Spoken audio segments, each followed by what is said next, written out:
Hello Pisces, Sun, Moon, Rising, and Venus signs. Kamusta kayo? Sana po nasa mabuti kayong kalagayan. Welcome back po sa Star Tarot. Kung bago kayo rito, welcome din kayo. Thank you sa inyong support. I truly appreciate it. God bless you all. Pisces, mauna mensahe po ninyo ay table. Ayan, hard work ahead. Siguro, kung sa trabaho ito related, maaaring bago kayo siguro sa posisyon, kaya kailangan na work harder kayo kasi syempre mangangapa pa kayo because it's new for you, mag-a-adjust pa yung ganon, ano. Possible din na marami talagang siguro task, no, at hand dito Pisces para sa inyo. We have love, and so maybe sa ngayon you are going to focus on love as well. Maybe this is a love for yourself, no? Self-love siguro ngayon ang focus ng iba sa inyo Pisces, or possible then na this is love na love and romantic relationship. So siguro nandoon din ngayon ang focus ninyo. Maaring ngayon magbibigay kayo ng mas maraming oras para dyan kasi before siguro na-neglect na ninyo or hindi na masyadong nakakapag-spend ng quality time with your person. So, maaaring ganun ang sitwasyon.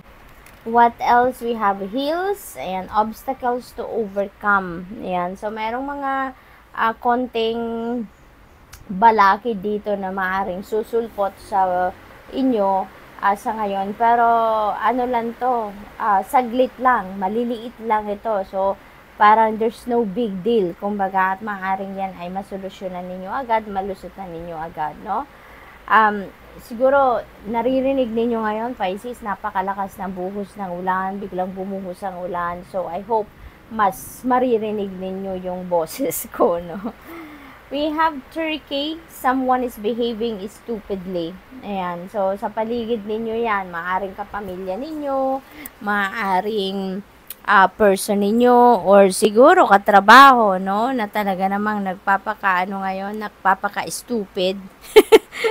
So ngayon, so kalma lang, ano, try to calm down at pagpasensyahan nyo lang kung kinakailangan. We have Caterpillar, things will not always be this way, a change is coming. So magandang pagbabago ang mangyayari sa buhay ninyo sa ngayon Pisces, and it could be in any area of life, depende sa inyong sitwasyon. If this message resonates with you, kayo lang ang tanging nakakaalam din kung anong parte ng buhay ninyo ang magkakaroon ng pagbabago sa ngayon. We have Vulture, depression, anxiety, worry that someone is against you. Ayan, so siguro meron kayong chismis din na na-receive dito na si ganito galit sa'yo, or si ganito hindi nagustuhan na ginawa nyo or sinabi nyo, something like that, no? So, most likely second-hand information na-receive ninyo dito Pisces, kaya siguro nagwo-worry kayo, no? Because you don't know exactly kung ano ang nag-transpire sa conversation na kung sino nagkwento sa'yo at nung person na sinasabi niyang maybe against you sa ngayon, no? So it's all up to you on how you're going to navigate the situation, but mas siguro isipin ninyo kung ano ang positibo, ano ang maaari ninyong gawin para ma-alleviate, no, yung nararamdaman ninyong anxiety, depression, and worry. Kasi the more na nandito kayo sa energy na to, mas the more ang dadating na sitwasyon na magwo-worry pa kayo at magkaka-anxiety pa kayo lalo, no? Kaya think positive, no? Think positive, and think of what is the best possible steps na magagawa ninyo para mawala kayo sa sitwasyon na yan, okay? We have Wishbone, napakaganda naman, a wish is granted. Maaari ang iba sa inyo dito ay ini-enjoy nyo na kung ano man yung mga wish ninyo, kung ano man yung minimithi ninyo sa buhay. Kung hindi pa man, no, Pisces, maaaring ito, your wish is granted in the spirit realm na, at maaaring naghihintay na lang ng tamang pagkakataon, right timing, no, ang universe para ibigay sa iyo kung ano man ang wish ninyo na ito.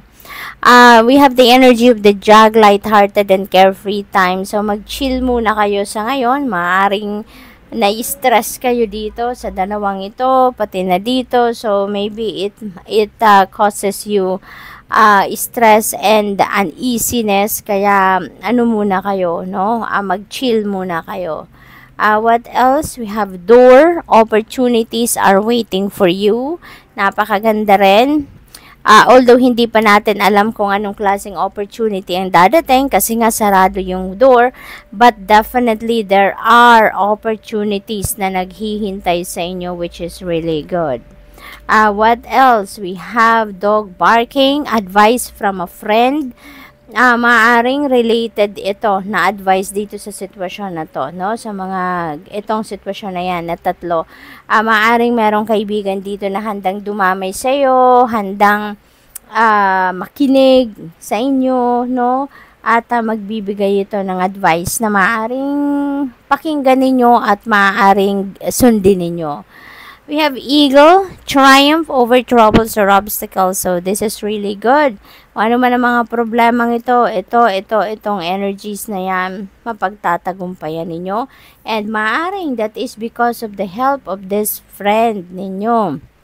Maaring dahil din sa advice ng taong ito, maaring mayroon kayong napulot dito na advice sa kanya at maaring yun ang sinunod ninyo. Kaya mapagtatagumpayan ninyo ang mga obstacles na yan.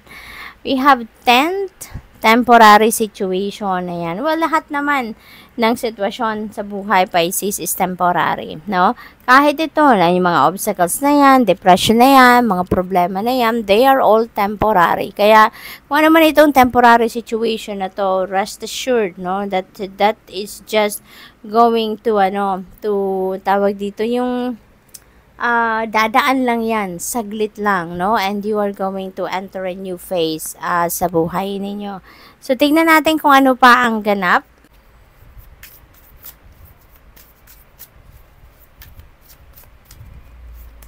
We have angel number 0909.